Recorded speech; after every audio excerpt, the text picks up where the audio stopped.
KLRN Radio has advertising rates available. We have rates to fit almost any budget. Contact us at advertising@klrnradio.com.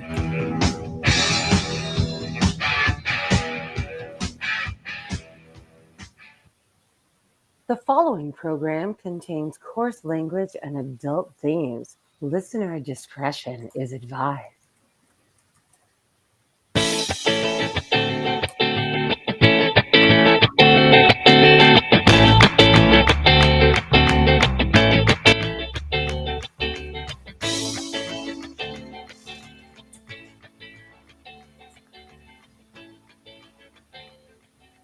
And welcome everyone to another episode of He Said, She Said. I am your host for the evening, Aggie, and with me is our awesome co-host, Rick. I guess I can just move you up to co-host now. You're not just producer. It's been, almost a year since I took this one over? Yes, I know. Hey, can you do a show for Mickey for a couple of weeks while he's on break? Sure. Kind of feel like this was the 2 weeks since the spread thing all over again. 1 year later. 1 year later. All right, anyway. How you doing, Miss Aggie? How are you? I'm doing okay. I had a really great morning. You know, it was nice and rainy outside and everything was quiet. And I could not believe it, but I actually went back to bed after I woke up. I was like, man, I feel so lazy. But in my defense, I had a bout of insomnia last night, so I didn't sleep very well. So I didn't feel bad going back to bed for a while. But you know, after that, I got up and I got some housework done. I got to talk to my sister who's in Germany. So you know, it's funny. It's her afternoon and it's my morning, and she's telling me about everything that's going on over there. And right now, her biggest lamentation is the fact that she misses air conditioning.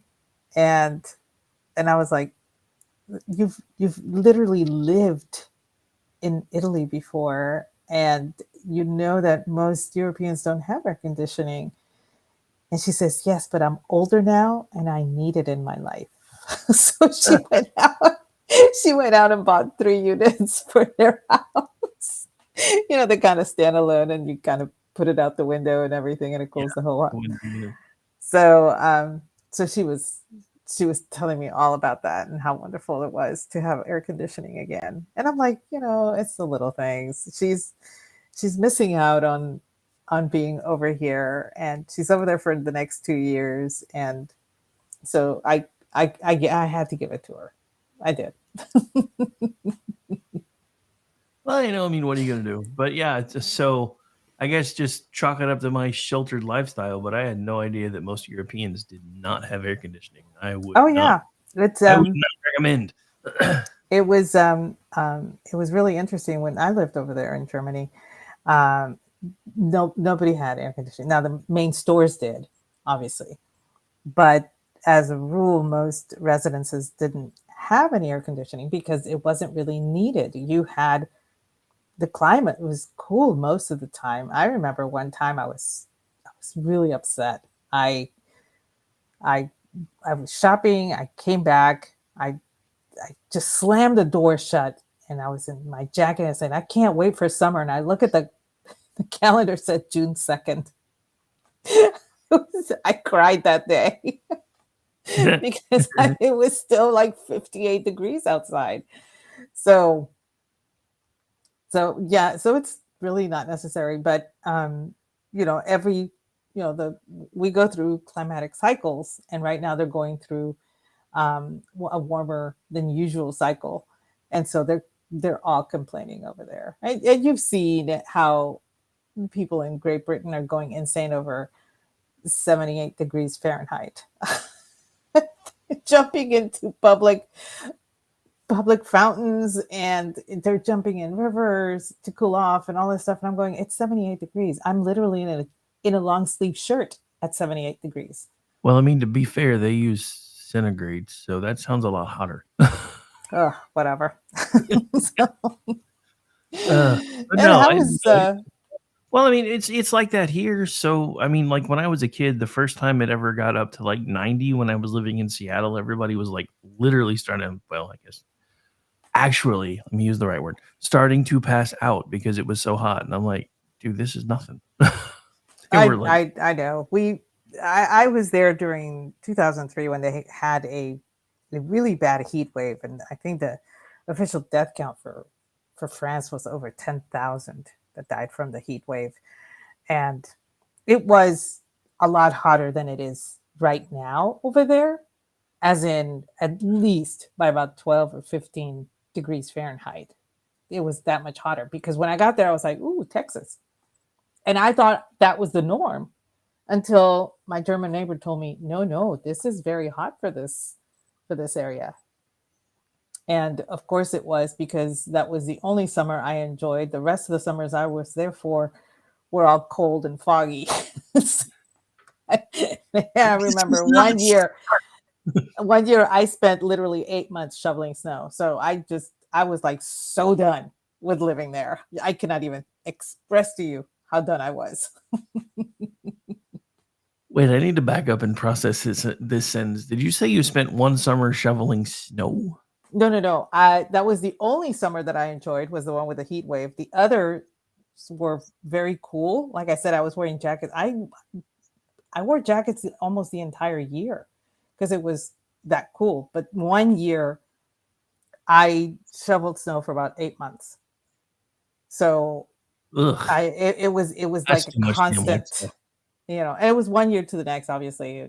The snow actually started late August and it did not let up until May. So it was awful because my husband had surgery both in his arm, in his shoulder, and then he had surgery in his ankle. So he could not shovel any of it. So I was the one shoveling. And I was like so sick of it. If I never see snow again, it will not be too soon. But of course, now what do? I moved to North Texas, where it actually does snow every winter, but doesn't stick around for very long. So that's a good thing. So yeah, that was my life. And how are you? Busy. The last few weeks have been insane, and I finally tapped out today and took an afternoon off and took a nap, or tried to anyway. I have a puppy too, which is not helping because Oh puppy's yes. still puppy's still learning to be housebroken. So puppy still gets me up about 4 times a night needing to go outside, and I'm like, ugh. So yeah, in between the heavier workload because of all the weird news cycles and still trying to potty train a puppy, I'm exhausted. I I'm think sure. this may be my new destination for a while because I'm just like, ugh. But I mean, not that we're going to talk about that this much on this show, but I think one of the things that has me like the most exhausted is the switch that has been flipped from the second that Biden left the race.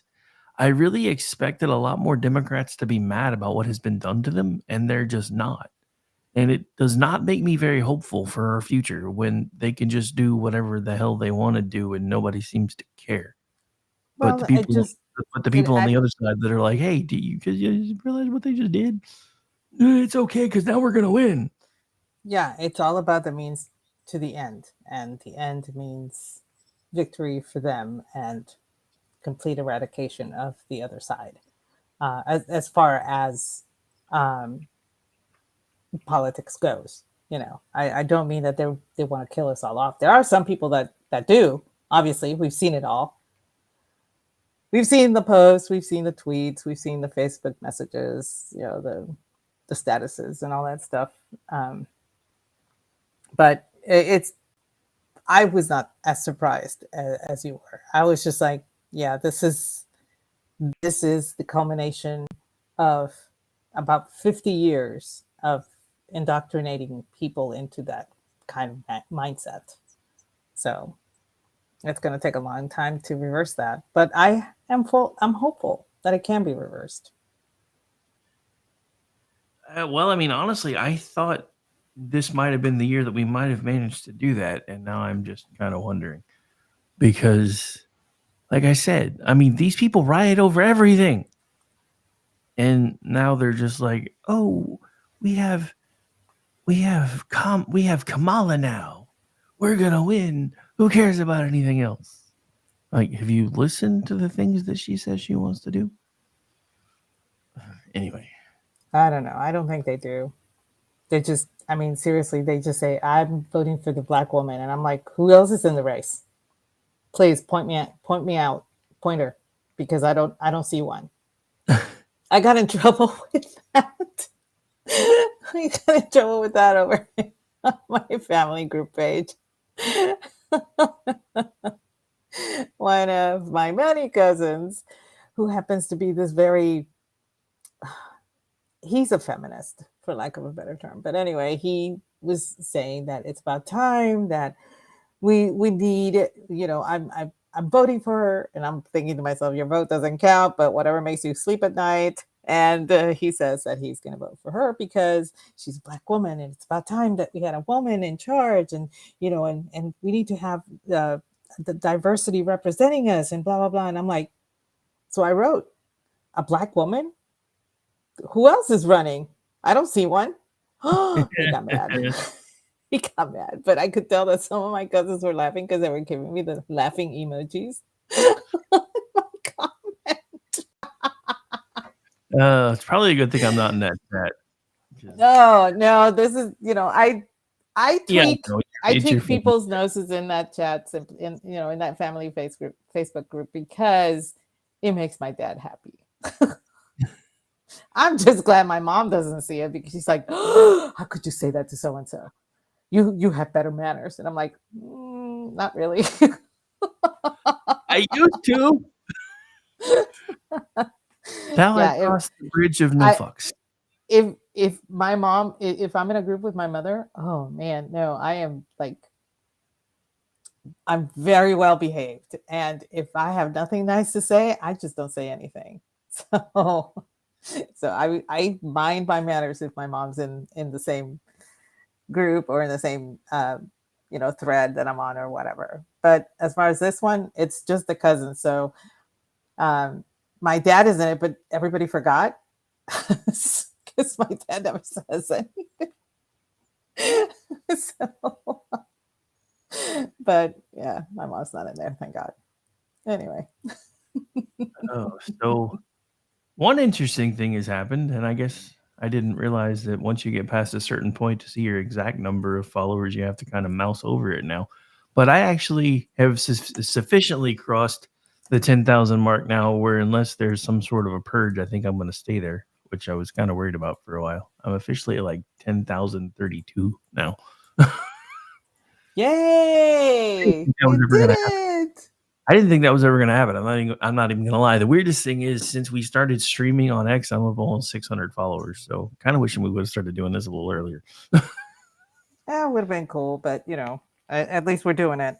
I just think it's kind of funny that I'm like, I see I'll get like 6 followers after my good morning post or whatever. And every so often I'm like, how the hell did I get at 29,000? Who are you people? Why do you even bother following me? I'm telling you. Do anything. Because you're bubbly. But I honestly, what do? I throw a tweet in the morning. I sometimes retweet your stuff and other people's stuff that I find interesting and I feel should be, you know, should be put out there for more people to read. And, but, you know, my commentary is not that great. It really isn't. So anyway, so believe it or not, the topic we brought up a second ago actually does kind of lean into what we're going to be talking about tonight, because the interesting thing is Kamala was less popular than herpes like 4 days ago, and now she's a rock star because they rebrand everything to suit whatever the moment is, and now they're trying it with her. So yay, fun times. Now, even though she's always worn the blazers and the pantsuits and everything else, now they're talking about how smart they are and how it makes her look like she's together and strong and ready to work. And I'm like, that's how she's always. And this is she's always dressed that way. And I remember when like the first week after the inauguration, she's, there somebody is interviewing her or something, and all of the reporter is talking about how she comes in wearing these beautiful heeled shoes and this nicely tailored suit and blah blah blah and all that stuff. And I'm like, would you say this shit if the vice president were male? No. You're basically reducing her to her personal clothing style. And I'm like, why? I thought you wanted us to be aware that this woman is competent. Instead, you've reduced her to a Barbie. And I got a lot of heat for that comment from people who are very supportive of Harris. And I'm like, y'all, I'm on your side on this, and you don't see it because obviously I'm criticizing the fact that she's being reduced to a suit and a pair of heels. And it didn't matter. The fact that it was somebody, they went over to my TL and scrolled through, oh, she's definitely right wing, so let's attack her. Even though what I was saying was that the reporter was not treating Harris with respect, in condition to her new title, the office that she holds. They went after me for it, and I'm like, fine. This is how it's gotten. It doesn't matter. It's okay to reduce her to her clothing rather than substance because she has a D after her name. Okay, then we'll play that game. So, and now that we play that game, they get mad at us. I'm like, those were your rules. 1 week into the term, those were your rules.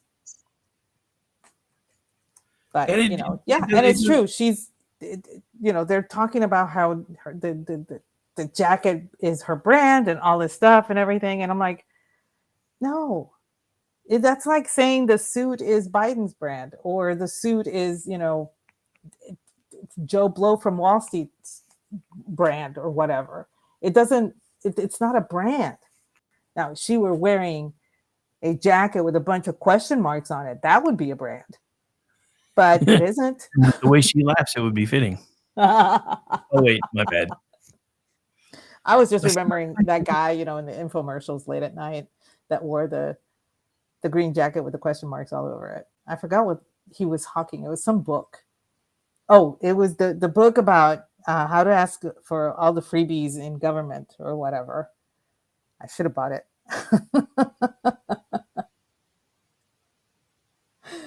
But, that would be a brand. The fact that she's wearing a camel colored suit on Tuesday, no, that's not a brand. That's what she wears. She's been doing this for decades. But yeah, you're right. They're trying to make that into a brand. I would not be surprised if one of the ads or campaign flyers or posters had the suit top and her hairdo, and that would be it, because that's what they're going for. They're trying to brand that right now. So I would not be surprised to see that, even though she's been wearing the same type of clothing for decades. It's just like I said 5 minutes ago, nobody liked her. Her ratings were worse than Biden's. And now all of a sudden that the media has been artificially pumping her up, everybody's falling. Well, supposedly everybody's falling in love with her now. And like I said, the thing that concerns me isn't the media push. It's the fact that I've heard almost nobody from the left talking about the fact that 14.5 million votes were just wiped out on a whim. And they're just gone. And now they're doing this virtual convention before the convention to make sure she's actually ratified before she ever even gets there. I have seen some people complaining about it, but they're not the ones gaining the ear or the traction. As a matter of fact, sometimes they're hidden, sometimes they're hounded to the point where they delete their tweet or to that point. But most of this, we're good with what's happening and all that stuff. Most of it is not organic at all. And that's That's what we should be attacking, is the fact that none of this is organic. Well, I mean, speaking of organic things, did you see the staged phone call today that's been going around everywhere? No, I have not. The Barack and Michelle endorsement. I heard about it. Well, Kamala, conveniently enough, has a camera crew during this phone call. She has a microphone on, and she has them on speaker, but she's pretending they're not on speaker because she keeps holding the phone up to her ear. And it was one of the most disingenuous things I've ever heard in my life from everybody, because Obama's not happy. He's the only reason he wound up coming out and saying this was because of all the behind the scenes maneuvering that Harris did in the last few days. She got Biden to endorse her first. And even Biden said he wasn't going to at first. She got the Clintons to endorse her. Hillary did it specifically to get back at Barack for beating him in 2008. So everybody knows why that happened. It was very catty. But that started painting him into a corner. So now him and Michelle have had to come out and say, "Oh yeah, we endorse you." And she's like, "Oh, all your kind words over the years and everything have been such an inspiration." Blah blah blah blah blah. And then they showed almost the exact same thing. The morning after they figured out that they had won the election, she's in a jogging suit, like it's all casual, on the phone, supposedly talking to Joe Biden. "Oh, we did it, Joe. You're going to be the next president of the United States." And I'm like, this is such stage bullshit.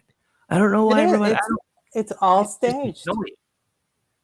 And this is why, the phone call is staged, because notice it's not a public thing. Hell, I'm at the point where I'm wondering if it was AI generated phone calls. It could be, because there was no proof. I didn't see him come on the stage saying, that we need to, get behind Harris, and blah blah blah. I didn't see that.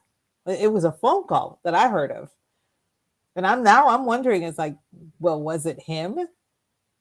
He may have condoned it, but he may not want to take the step of doing it. You know what I mean? I'm like, yeah, that's a bridge too far for me. But if you want to fake my voice, go ahead. But I'm not doing it. I would be that petty. But that's just me.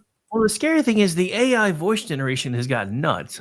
I mean, it literally has. Like, there was a beautiful one that Elon Musk put up of Harris. Yeah, and I just, oh my word, I was in tears. I was laughing so hard at it, and I'm like, this is so dangerous. This is funny, but it's so dangerous. It really is. I understand that it has certain applications, like the Democrat Congress woman who has a cognitive disease that prevents her from speaking, but AI is now helping her to speak, and it sounds just like her. And she was overjoyed about that. This is her last term. She is retiring. She's going to serve out the rest of her term, but she's not running again because of this disease. But until then, she wanted to be able to at least express herself, and they came up with this idea of using AI of her voice, and so she can type in, and it'll be her speaking. And it was amazing to see. She was overjoyed about it, and all I could think of was, this is one hell of a Pandora's box that we just opened. But I'm not a fan of AI. I'm just not. I hate it. I think there are too many problems with it, and there's too many ways that it could be used for nefarious purposes. That said, it does have some good uses, as is in this case with the Congresswoman. But when I heard that, I was just, I was in tears. I was crying. I had to go back and wash my face again, and then reapply all of my beauty stuff because I had cried it off.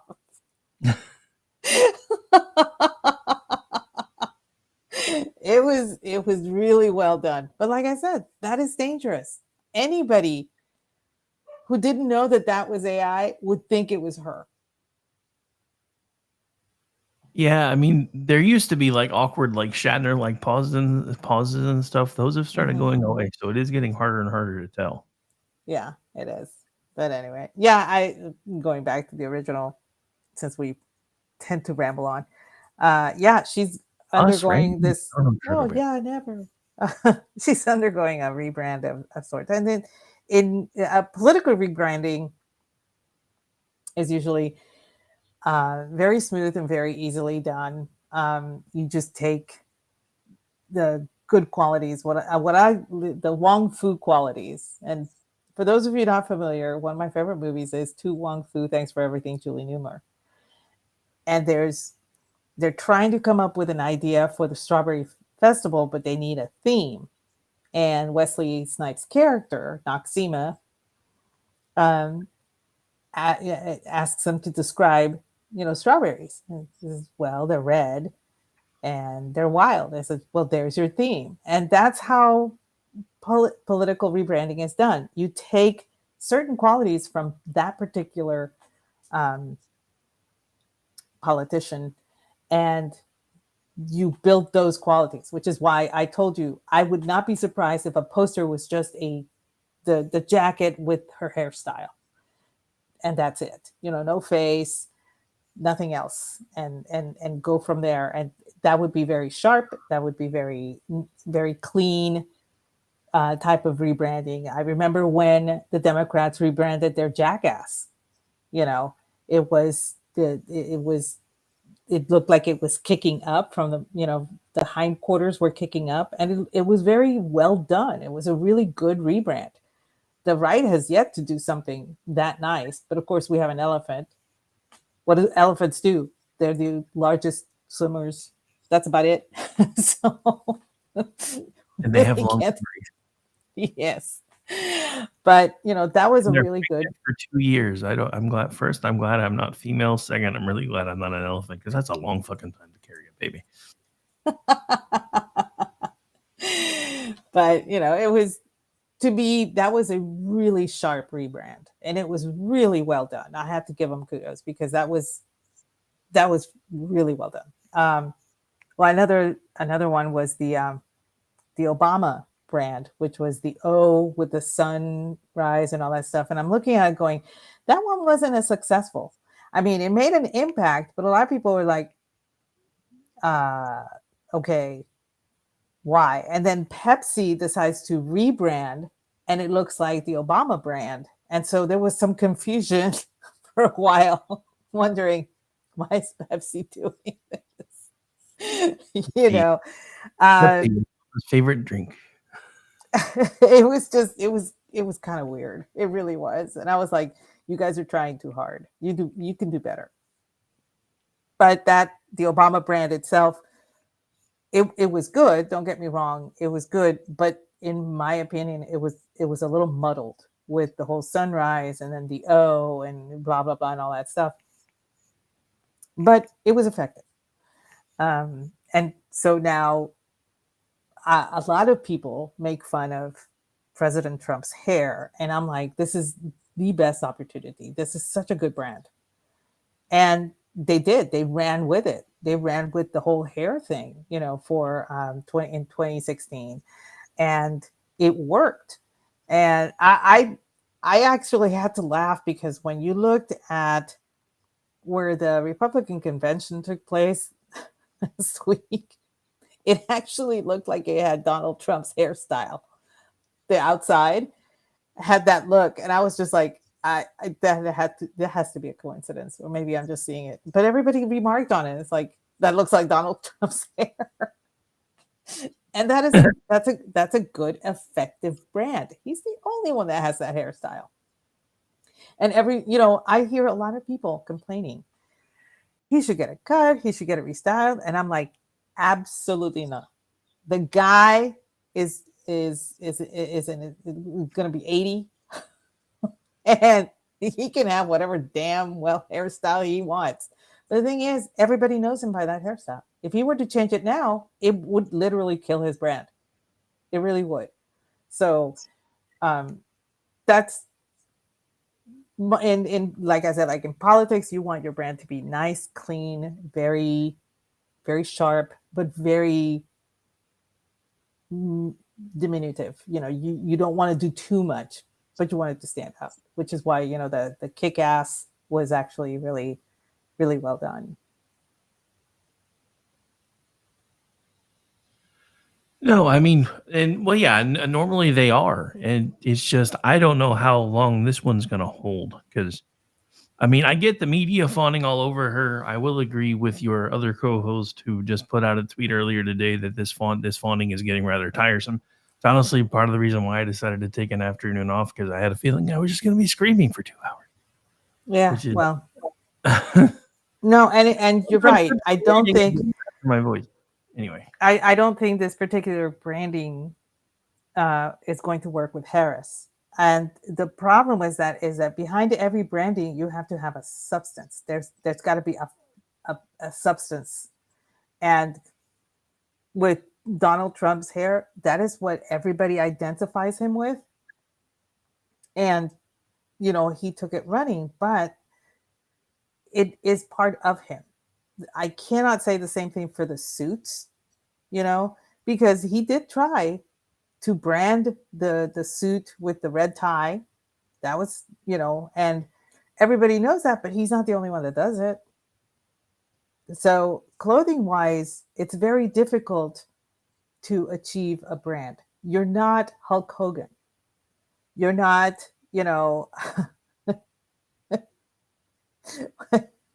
I can't even say his name. You're not the guy that does the Speedo commercials. You're not him. Okay, so it's just not going to work. Clothing wise is very tricky. Why did we have to mention Speedos? Now I'm traumatized again. You remember my childhood? I've told you this story. My dad used to run around in a Speedo all the time. I'm sorry. Although Steven made a great point in the chat that I just got. Elephants are actually really, really good at communication. Republicans, not so much. Not so much. No, not so much. But yeah, that's as far as politics, when you are rebranding somebody, whatever you want to rebrand them with, it has to be something that's uniquely theirs. And clothing normally isn't it. So we'll see what happens. I mean, if you rebrand her with her hairstyle, well, almost every woman in the world has that hairstyle, but I cannot say the same thing about Trump's hairstyle. You see what I mean? So, yeah, Speaking of Trump's hairstyle, did you notice the shot that somebody took of the convention center in Wisconsin from the angle that they took the picture at, and it literally looked like Trump's hair was over the top of the building? That's what I was talking about. So I wasn't sure if you were talking about the same thing, so I just wanted to make sure because I thought maybe I'd missed something. But that was no. It was the outside facade of it. It looked like Trump's hairdo. Yeah, I still want to get to know the guy who took that picture because I want that kind of eye, bro. It was really well done, and I was like, holy shit! Only Trump would actually get the nomination in a building that has his hairdo. Speaking of which, we're currently starting to show up on Live on X. So if anybody hasn't yet, if you could pump us out a little more, that would be great. Thank you. Just asking. You don't actually have to do it, but please and thank you.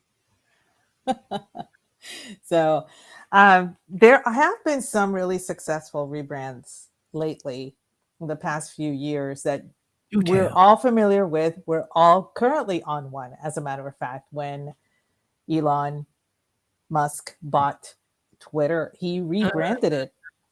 I would not call that one successful, but keep going. Well, no, but he's sticking with it, and it's starting to take hold. And I knew it was going to take a long time because Twitter itself became a I guess a household brand, the way Kleenex and Coke are, because every soda is a Coke, every tissue is a Kleenex, and so every post is like, oh, he tweeted something out, even though you're using Instagram or using something else, people were calling it a tweet. So it's something that will be very difficult to overcome, but it was a rebranding of sorts. And now because it is Elon Musk's, everybody has to accept the fact that it is an X. He's got this thing for X. And so I see where this rebranding is starting to now go up. You had the Facebook one, which was a rebrand to Meta to, I guess, to incorporate all the different things under the Facebook umbrella into one. I don't consider that a true rebranding because it's still called Facebook. It's not called Meta. So for me, that is on the weaker side of rebranding as far as your business model goes. I could be wrong, but no, you're not. That was actually probably, and I know why they did what they did. It's because they tried to make this big push into their AI thing, which they called Meta. So they thought by putting everything under the Meta umbrella, it would help it take hold more. And then almost nobody used the Facebook AI stuff, or not, and virtual reality stuff. So because it no, you're right. And when it comes to social media, rebranding is very difficult because when you establish a particular social media, you want people to use the title, the name of it, as often as possible. So when it comes to rebranding social media, that's very tricky, and it's very difficult to do, which is why I would put X on the successful side, but Meta on the unsuccessful side. So that's my definition. That's my bar. Well, no, I mean, but outside of that, sorry, go ahead, keep going. No. This is different. Go ahead. No, I was going to say Musk has made some interesting moves with X, like the ability to put content straight into the platform now. Like you can actually post articles directly there. Like since we've been having website issues, our entire catalog has been going out over there. And one of the things that I noticed most is during the shooting, X is where everybody was going to get the news. Yes, I did notice that too. There was the flow of information on X is far faster than the flow of information even on TikTok. And I would think TikTok is fast. I don't use it, and I seldom watch anything from it, but I can see where TikTok would be one to use for the gathering of information. The Chinese do it, so why not, right? It's like almost everywhere on the mainstream was, well, we think he's been shot, or and then the worst ones were like the entire like in the bag for the left periodicals that were like, oh my God, Trump trims and falls on stage and is rushed off after a possible emergency. I'm like, are you kidding me or no? Yeah, it was really trippy. It was really trippy the way that played out. But yeah, everybody was coming to X to get the up to the minute information on that. I mean, and we spun up here. I think it was, of course, the Saturday I decided to take a nap. The world tries to end. So I'm waking up to the DM group going nuts. Going, oh my God. Should we do our show about this later? Should we do it now? And I'm like, give me 10 minutes. We can be on the air. And we spun up, I think it was around 6:00 and ran for forever. And even our little station had like over 1,400 people tuned in by the time it was done. And we were by no means the bigger of the crew that night, but it was still, I mean, that's where everybody was coming, because the mainstream folks either weren't talking about it, weren't giving much information, or were afraid to say anything. We're just looking at all this stuff going, yeah, no, he was shot. I mean, that's like the other day, with the FBI director. We're not sure if he was actually hit by a bullet, shrapnel, or a bullet fragment. It doesn't matter. It doesn't matter. This is something hit him. This is a tactic that left uses a lot to minimize something and make it seem very, very inconsequential. I'm like, bullets were still involved. One man died. 2 others were seriously injured. Bullets were still involved. You cannot escape that. This was an assassin. It doesn't matter what he got hit by. He still got hit by something. It was an assassination attempt. Now even the FBI, not giving any name sources is like, yes, we can confirm he was actually hit by a bullet or a bullet fragment. We don't know which one, but it was definitely a bullet. And I'm like, so is anybody going to make the director of the FBI retract his statement? But I mean, believe it or not, this goes into exactly what we're talking about. This is a rebranding of an event in real time and trying to gaslight the American people. That's what we've been watching ever since the shooting. For years with Biden, is they've tried to reframe everything. Technically, rebranding is pretty much gaslighting to an extent. Sometimes it's just for a better extent rather than a bad extent, like in this case. But like for example, some rebrands that for businesses that I have seen that were successful, like Dunkin' Donuts dropped donuts, so now it's just Dunkin', because they carry other things other than donuts. The same thing with Domino's Pizza, they drop pizza. It's just Domino's because they carry other things rather than just pizza. The one that I'm looking at and I'm kind of watching is Victoria's Secret. I'm not sure if a lot of people are aware. I used to work for the company back in the 80s, and Victoria's Secret was actually one of the stores that was under the Limited umbrella. So the Limited had several different stores. They had the Limited, they had the Limited 2, they had Express, they had Victoria's Secret, they had, it was just, they had Bath and Body Works. They had a lot. Okay. But like almost every company that does something like this, they got too big. And so they had to sell off each section, one by one. And so they sold off Victoria's Secret. And Victoria's Secret was a really good brand back in the 80s. You walked into the store, the music was very soothing. It was all classical music. Everything was decorated with roses. You felt like you were in a high-end boutique, and you were pretty much in one because you were paying a lot of money for underwear. But the salespeople were all dressed very professionally. We were required to wear, pantyhose and skirts and jackets and heels. And I mean, we were very professional people. And when somebody came in, we helped them. And, it was really nice. When it was sold off, the rebrand, they kept the name, but they did away with the romantic aspect in favor of the sexual aspect. So the music was more in keeping with current stuff, and everything was lightened up, and posters of scantily clad women everywhere. And so there was a shift, but it wasn't a bad shift as far as business goes. Now they have, the pink store is part of their thing, and they have another one that's also part of their thing, and they're rebranding again. So they're going from Victoria's Secret, which we all know she was a slut, and now it's going to be VS Collective.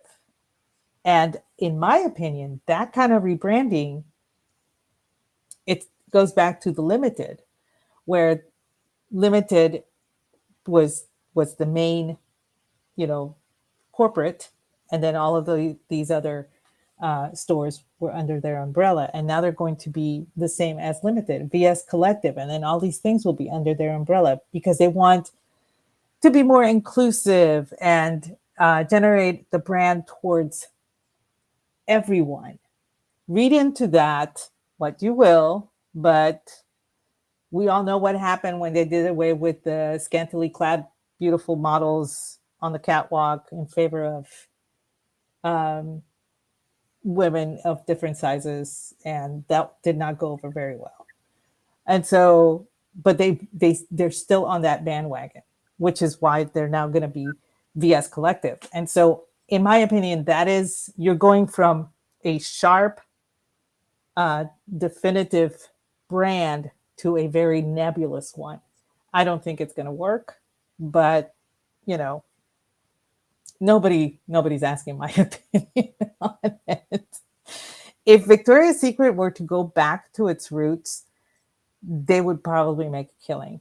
I know so many women, younger than me, by the way, um, that are like, yeah, it's just so cheesy, and so it doesn't.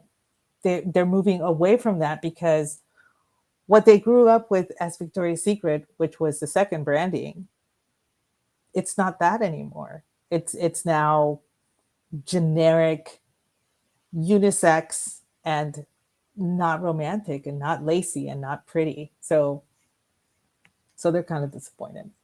But that's the dangers of rebranding. When you're trying to make the umbrella really big, it's going to be very, very difficult to define the borders. So, but that's business rebranding. There are other kinds of rebranding that drive me absolutely apeshit.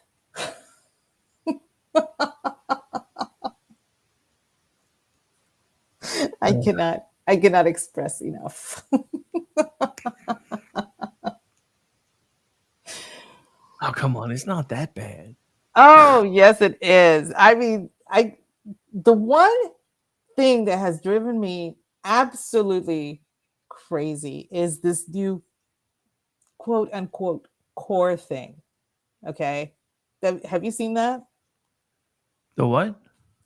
Core, CORE, core. Don't think so. I'll give you an example. The example that drives me up the fucking wall. Yeah, I said the F word. It drives me crazy.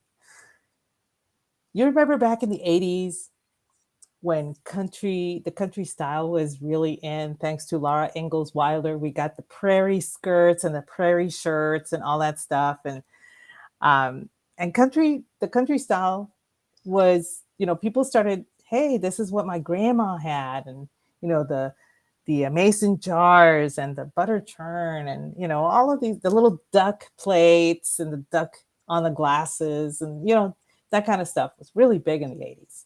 And it was called country style. And for a time, it kind of fell out of favor, and then it kind of came back, and it was called grandma chic, but that didn't last very long. Because thanks to the efforts of Laura Ashley, it came back. Laura Ashley was very famous for the Shintz florals, which were very popular back in the, turn of last century. And so, with that, and gunny sacks, that was a big one.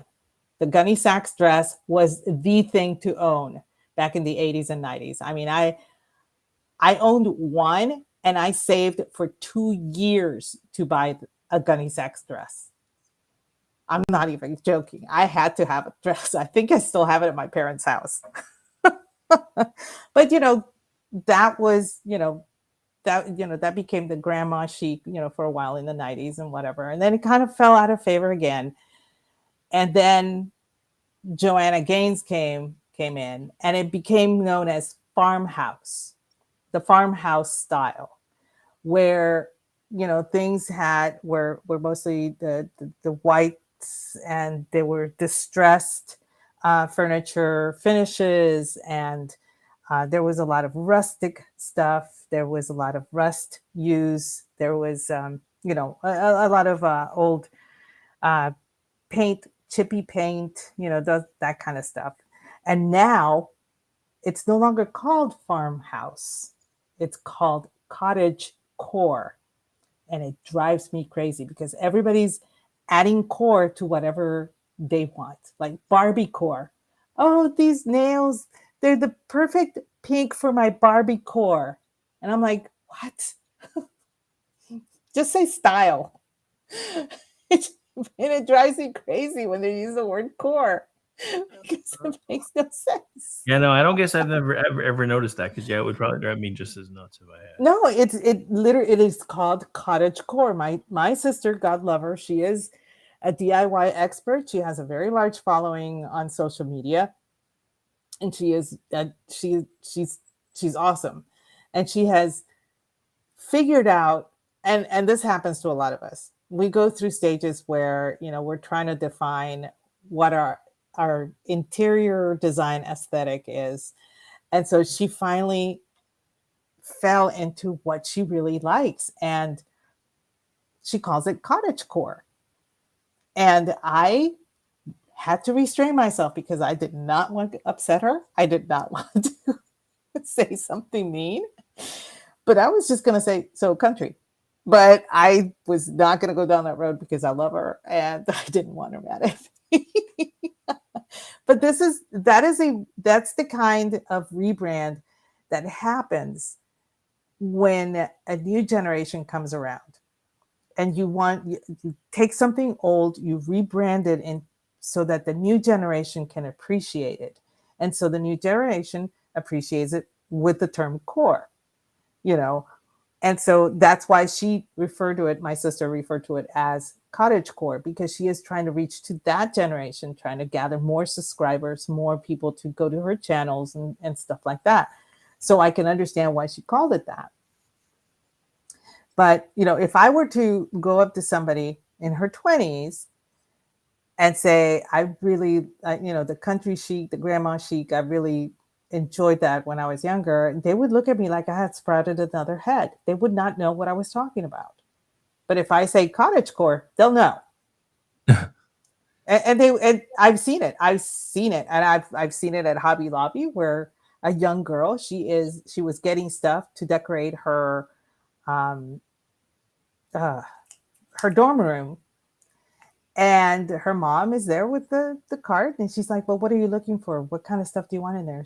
She says, I want cottagecore. I want it to look, very clean and stylized, but very, very cottagecore. And this was a girl that was she's 18. So, it was her freshman year. She needs all the new stuff to go to her dorm room and whatnot. And I was just like, wow, that's what gave me the idea about doing the show on rebranding, because I heard that and I was just like, they really do use that term. It's not the old fogies that are using the term, it's the young people that are using that term. And it's just a way to incentivize people to look at an old brand in a different way, in a new light. I mean, that's the whole purpose of Dunkin', dropping the donuts. We don't just do donuts anymore. Come on in. We do all sorts of hip young things, So you have that. No, I mean, no. you've seen the real reason they dropped donuts is because they started baking them and they sucked. Oh, really? Oh, that's too bad. I do Shipley donuts, so yeah, no big deal. But terminology changes as well. That's part of rebranding. And you have the term spokesperson. In certain circles, it's not called a spokesperson, especially when you have a spokesperson for an item sold in stores, such as paint or drills or couches or whatever. They are now brand ambassadors. That's the new term. It is a lot to say rather than just spokesperson. You say brand ambassador, but it sounds Kevin, very. Put up Kevin in the chat. Marine wardrobe equals core. Actually, there is military core. I am not even kidding. It's not Army surplus anymore. It's called military core. And I'm like, you've got to be kidding me. I'm waiting for the Army surplus place an hour from here to change it to military core. But yeah, that's another thing. I know that he meant it as a joke. Guess what? It's true. Oh, good Lord. Man, I know. When I was a kid, going to an Army surplus store was awesome. Oh, it still is. I love going in there. But you know what? I've noticed that true Army surplus stores are very rare. The ones that you see most of are just, they carry new stuff. that looks like something the Army might use. But, I like the older ones where you walk in and you see so many red flags, they're all green. And for a thrifter, most people, what they would term a red flag, it's a green flag. For example, the store is a mess, you have to dig through stuff, that's a green flag. You'll find something really cool. So the old surplus stores, those are green flags for me. They're great. But there's another. Brad and I have spoken about this on our show. There's another type of rebranding that is absolutely just. Okay, for example, the term mummy. The Egyptian kind, the Peruvian kind, the Chinese kind, the whatever kind. Those, they're being rebranded. You cannot just call that item a mummy anymore. You have to say it's a mummified person or call them by their name. Now, sometimes No. you do get a name because you happen to have dug up the tomb of so-and-so. So instead of calling it the mummy of or so-and-so's mummy, you have to just refer to it as so-and-so because you want to humanize the mummy. That is what a lot of museums are doing now. That kind of rebranding is stupid. Every little kid calls it a mummy. None of them call it a mummified person. None. You still go to the museum, people are going to call it a mummy. No matter what placard you put there, they're still going to call it a mummy. So in my opinion, that is a huge fail as far as rebranding goes. I just can't. Yeah, no, I got nothing. Well, so speaking of rebranding, right? This is one that drives me crazy as a kid who grew up being Baptist. In the Bible, Jesus talks about turning water into wine. According to Baptists, what he really meant was grape juice. What? Yes. That's what I heard all the time. It's not actually alcohol. He's talking about really good grape juice. I'm like, no, it was alcohol. You know how I know it was alcohol? Because fermentation is what used to help people not die back then. Beer and wine were what kept people alive back then because most of their water sources sucked. Exactly. But yeah, it's just one of those things. I cannot. I'm sorry. Grape juice. Yeah, seriously. I mean, hell, even now when we do communion, it's a little bitty wafer and it's a little bit of grape juice. Like that is not communion. You guys can say it is all you want, but I like what Ordy said about Kamala's brand, Kukor. Yeah, that's a good brand. I don't think she wants it though. Oh, I still love how everybody's talking about how she's so much younger than Biden when she's still a freaking boomer. Yeah, she's older than I am, and I'm pretty old. So. Oh, shut up! You are not. But she is older. Yeah, she is older, but you are not old. I don't want to hear that shit. But I anyway. know that it's going to be interesting to see how she gets rebranded because as we all have seen, the rebranding has begun with all of the gaslighting. Oh, she was never the border czar. That's just something the Republicans said. And I'm like, no, everybody had the receipts. There were so many receipts, it made CBS look jealous. Okay. There were so many receipts. I wish I could have scanned them for points. That's great.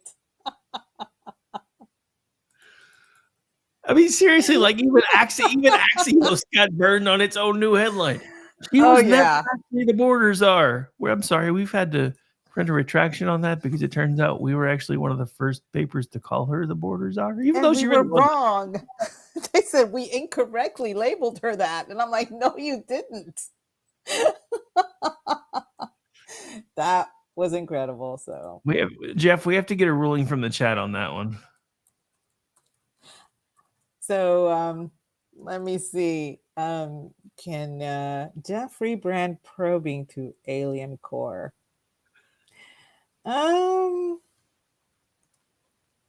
Is it the alien's core or is it the human's core? I mean, seriously. I mean, if anything, I would have considered that more human coring, but that's Exactly. Andrew gets me. It's more like alien finding the core. We are so going to hell. Hey, Andrew. Oh goodness. Now this is gonna bug me. Jeff's question is gonna bug me. I'm like, how can we rebrand this? It's gonna keep me up tonight. This is so stupid. And yet it's gonna just put, park in my head somewhere, and it's gonna drive me crazy until I figure it out. It's gonna drive you crazy. But yeah, there's been a lot of rebranding lately in all walks. I mean, not just business and politics, but also in, like I said, we should probably talk about. aesthetics. We should probably talk about one of the longest running rebrands ever. Global cooling to global warming to climate change. Oh, that's gotta be that's one of the top ones. And that's like the granddaddy of not only a great but a rebranding.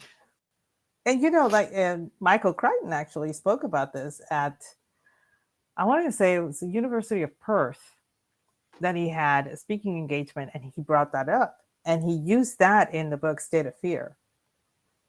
And he said that there's a reason why climate change is the new term. It's because it is that nebulous. And this is when a nebulous term works to your advantage. It encompasses so many different things that can fall under it. There's no way to be wrong. And that's why, because I'm sorry, we're supposed to go through global cooling and it's 90 degrees outside. Oh, we're supposed to go through global warming and it's 50. No, we're going through climate change. It doesn't matter what it is outside. It's climate change. So that was a very successful rebrand. Oh, speaking of one of there was actually a reason I wanted to segue into this particular rebrand, because I just saw one of the weirdest things ever. Apparently, same-sex couples are more susceptible to climate change. So apparently, even climate change is homophobic. We covered that with Brad and I, and I'm like, how is climate doing? How? Nobody can. I just can't. And our chat is devolving as we speak.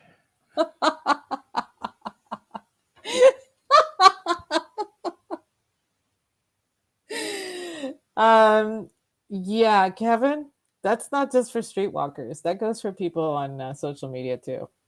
Man, that's all I'm going to say about that.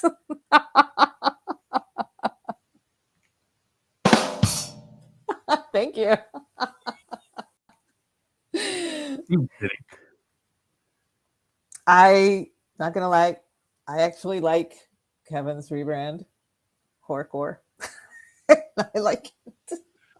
I'm scared. Kevin's raising his hand. Why is Kevin raising his hand? I have no idea. But no, Jeff, you're not my seventh. You may be my, number 2.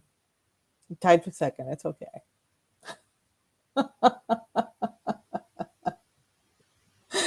Chat core is good. There we go. Yeah, chat lives matter. Chat core. There you go. That's one way of doing it. Oh, okay. He was just admitting that he was devolving. Okay. I think we all are. But yeah, so that was, for me, the whole rebranding situation. There are, like I said, there's different types. There's for different things. Like I said, politics, business, style, food. Food gets a rebrand all the time. All the damn time. All the time. I mean, I went into a restaurant and they had they had something on the menu, and I kept reading it and rereading and rereading. And I finally asked the waiter, this item that you have here. And he says, yes. The description makes it sound like it's a chicken fried steak. And he whispers, it is. But it didn't say that it was a chicken fried steak. I was at a high-end steakhouse in Houston. And I was like, so why not just call it chicken fried steak? And he says, well, that name is more associated with other places, not something like this place. So, that's one way that food gets rebranded. And I forgot what they called it, but the description was, if I do this at home, I call it a chicken fried steak. I do not understand this. But, they do. They go through rebrands all the time. What we used to call, we call it a buttermilk biscuit. In some places, is called an old fashioned muffin. And I'm like, this is not a muffin. This is a biscuit. Yeah, it's not a muffin. What the hell? Yeah, I'm like, did y'all run out of biscuits? Oh no, this is what we call it. Oh, okay. Totally different name. It's not even what I would call it because it's not a muffin. But they do tend to do that. They rebrand food all the time in order to, I guess, I don't want to say that to fool the clientele, but that's essentially what they're doing, is fooling the clientele in order to get them to pay more for something that sounds really nice. Oh, yeah. I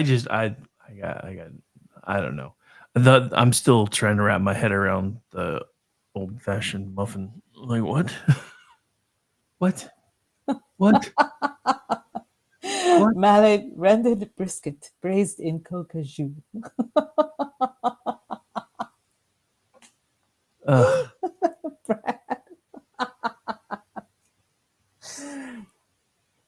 But yeah, I mean, even fast food does it all the time, though, right? Like, I hadn't eaten Taco Bell in forever because I don't really like Taco Bell much anymore. Now that I've gotten older, I prefer to make my own stuff. But my kids were going nuts for it one day, so I went in there and I was like, "Yeah, I'll get them some Taco Bell." Their entire menu is different. I know it's been over a year since I've been in there, but damn, their entire menu is different. And now, if you want in my area, if you want anything that looks like the Taco Bell we grew up in, you have to go to a place called Taco Casa. Which I swear, if I didn't know better, I would think that the original people that sold off the Taco Bell name just started another place called Taco Casa because it's almost exactly like Taco Bell was when I was a kid. It even has the same red, brown, and orange color schemes. It's weird. But the food's much better. It's also a lot more expensive, but the food is a lot better. It's like Taco Bell when Taco Bell was decent. But yeah, I mean, probably the one of the worst rebrands ever in cocktails was the daiquiri. What is served as a daiquiri now is nothing like the classic daiquiri that our parents grew up drinking, but that's what it's called. It's frozen, it's fruity, and it has absolutely almost nothing to do with the original daiquiri. So a lot of stuff gets rebranded, and not always it's successful branding, but it's awful branding because that is not a daiquiri.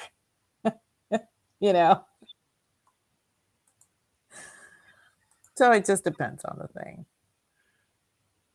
Yeah, no, I mean, it's like we talked about earlier. Almost everything gets a rebranding eventually. I mean, think about. I mean, G just showed something today that just shows the way brands evolve and tastes evolve and everything else. And it was a tweet from the Olympics from forever ago, where like Marlboro 100s were the chosen cigarette of the Olympics. Could you imagine if that happened today? No.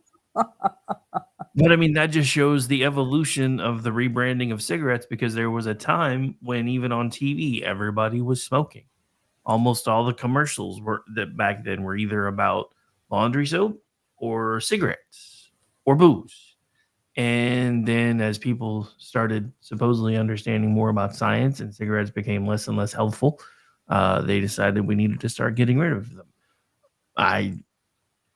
At this point, with as much that they've done to our food, I don't really think cigarettes are going to hurt us, because Yeah. they already I'm put like, all yeah, this is. the crap in our food that's trying to kill us anyway. So we might as well go back to smoking. I'm just saying. Yeah. The cigarette wars were some of the weirdest things, because there was a lot of rebranding done prior to the war starting. And there was a lot of rebranding done after the wars. Like, for example, Joe Camel went away because the government felt that Joe Camel attracted the young people, as in kids, to smoking, because he was hip, he was cool, he was a cartoon. And I'm like, that sucker's ugly. What? No kid it would be attracted to this ugly camel. I'm sorry, it's just not happening. But that was what the most government agencies said, and so they decided to do away with Joe Camel. That was Yeah, one effort that to was the rebrand. beginning of the end. That was the beginning of the end of cigarette mascots. Mm-hmm. Yeah, and so that was Because once those they took rebrandings. out the camel, Joe Marlboro was next. You can't have him on there anymore either, because reasons. I'll never forget. I was watching a Perry Mason episode. And somebody's in the hospital or whatever, and the doctor walks in smoking a cigarette. And the guy's in an oxygen tent. And I'm going, oh my God. Any minute now, there's going to be a big kablooey. Where's the kaboom? There was supposed to be a Supposed to loud, be an earth-shattering kaboom. kaboom. That's another thing that got rebranded. The Looney Tunes. Yep. They, now when they were reissued on VHS, cassette, and DVD and everything, there's a foreword. A lot of famous actors and actresses took it upon themselves to volunteer their time to do the forewords for these, saying, these are very violent and we don't condone them and blah blah blah and all that stuff. And I'm like, here's the thing: growing up, not once did it dawn on me to actually imitate what was on a cartoon. I mean, dude, all the cartoons back then were violent. Remember Dirk Dastardly? Yes. Every episode tying Penelope to the train tracks. I never once thought about doing that to anybody. No, but the fact that they were doing it now led me to believe that we had a serious problem with the way children were being raised. And that to me was a very big red flag, because there was a time you didn't have to put that. That warning was not necessary. Just like warnings on, don't drink the battery acid. That was not necessary. And yet you have that warning now. Well, so here's one that has always astounded me, because for these warnings to be there, somebody that produces the products had to have gotten sued. So can you please explain to me why a curling iron has a warning label on it that says not for internal use? I don't want to know. I really didn't. I never wanted to know that there was such a warning. I would have preferred going my entire life not knowing there was such a warning. You're welcome. Lord. But I mean, it's like the Tide Pod situation. Kids thought that it would be cool to take that challenge. And I'm like, where did we as a society go so wrong that kids did not understand the inherent dangers of swallowing soap? I don't understand. Because there was a time when mom would take that bar of soap and rub it, make sure that it got into every cranny of all of my back molars. If I said something, that's one of the reasons I don't cuss in Spanish. I did it once. I learned my lesson. And believe me, the taste, and it was so awful. It would never have dawned on me to actually willingly try to eat soap. So I need to ask, where did we as a society raising these kids go so wrong that they thought swallowing soap was an option that was safe enough to do? Because I don't ever remember being told that soap is safe in any situation. Not even Johnson and Johnson's baby shampoo. It literally tells you don't eat it. Well, I mean, the whole thing with that is if moms and dads were still washing their mouths out with soap, they never would have thought it was a good idea anyway. I'm just saying. But,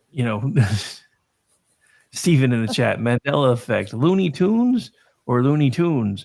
I'm still going with TOONS. I don't care what they say because it's the only one that makes sense.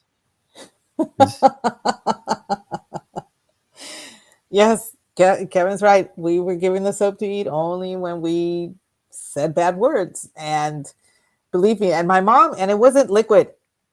It was never liquid soap. My mom knew better. It was bar soap because she needed to make sure to grind that thing in my teeth so it'll stay there. And I mean, it was very effective. And she said, you're not supposed to swallow this, right? And I knew it. I knew I was not going to swallow it. It tasted awful. I was not going to eat it. To this day, I can't eat Brussels sprouts for the same reason. It tastes like soap to me. It's gross.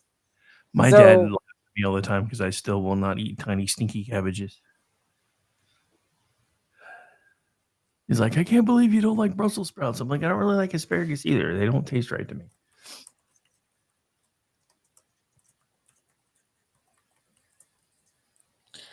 Man, all of this rebranding is giving me a headache.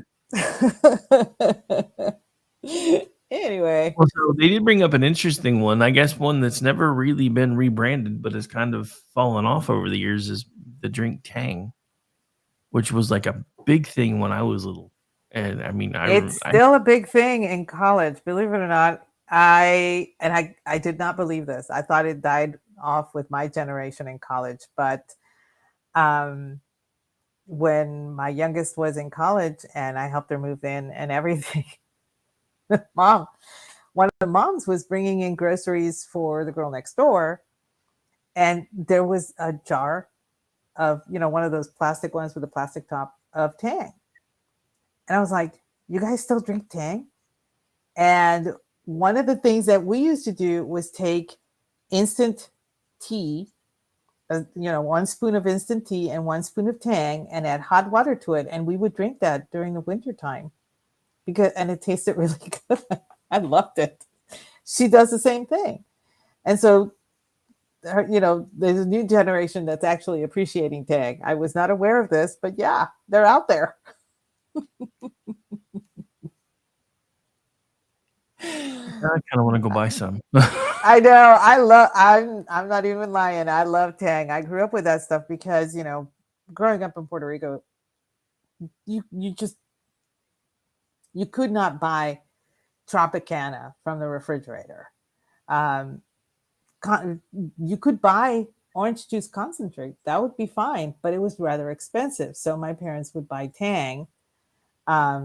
And that would make things a lot easier. We had orange trees and grapefruit trees and chironja and guava and mango and all sorts of fruit trees out and back. And so my mom would make fresh orange juice for us, yes. But after playing outside, no, just break out the Tang. It was great. It was awesome. We didn't do Kool-Aid very much because my mom hated the red color because it would stain everything, but we did Tang. So, yeah, now I want Tang. Damn it. I don't have any either.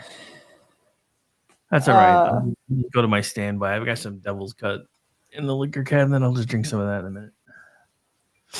I don't know how you went from Tang to Devil's Cut, but I like it. I'm digging the connection.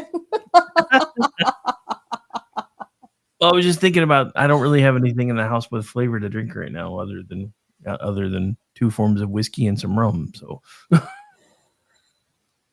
I have scotch. I have I have a little bit of 12-year Macallan. I have about a half a bottle of Jack Daniel's Devil's Cut, and I still have about half a bottle of decent rum.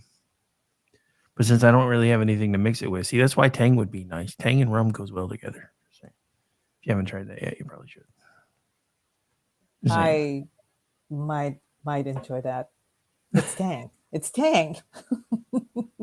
I even use Tang powder when I bake. I use it on yellow when I'm doing a cake, and I'll sprinkle like a teaspoon in there, and it kicks it up a notch.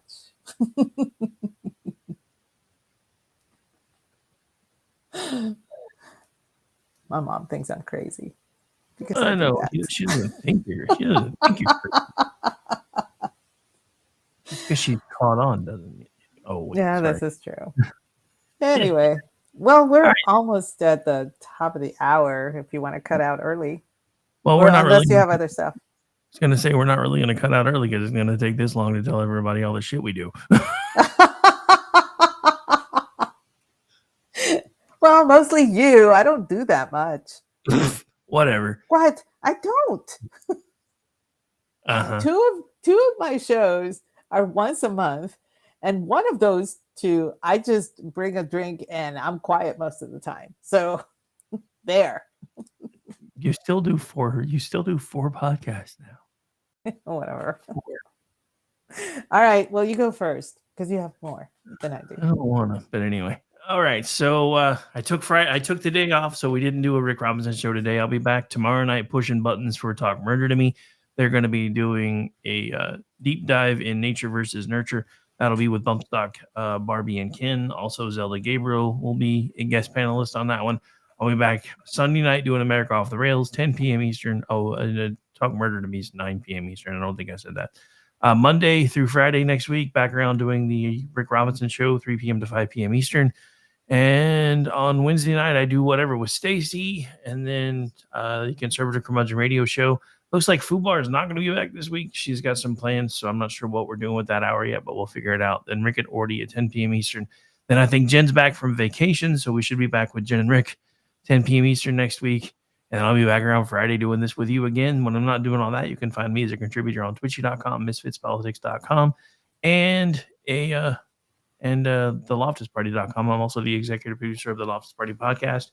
And you can follow along with me on social media in most places at RowdyRick73. The only one that's different is Insta because I got locked out of that account. It's at RowdyRick1973. All right. So where can folks find you? You can find me at Aggie Beacon and at Aggie the Barkeep. Those are over on X. You can find me Tuesday nights, 8:30 p.m. Eastern, doing the Cocktail Lounge with the ever suave Brad Slager. Friday nights, 8:30 p.m. Eastern as well, doing He Said, She Said with our awesome producer, you. The last Wednesday of every month at 8 p.m. Eastern, the guys get together to do Toxic Masculinity, and I bring the drinks for the evening, and we host a bar babe. Wednesday too. Yeah, that one's coming up. That one's coming up next week. Yep. And Jeff and I are now doing a book podcast called Spirited Books, where we find quirky, out of the ordinary books to review. And that is on the first Monday, 8:30 p.m. Eastern as well. First Monday of every month. So tune in for that one. Our next installment should be not this Monday, but the Monday following. And that's it for me. Nice. Thanks for joining us, everyone. Have a great evening tonight. You guys enjoy the rest of your Friday night. And I don't know. Go find something fun to do. It's Friday. Go paint a rock. It's better than kicking rocks, I guess. Yeah.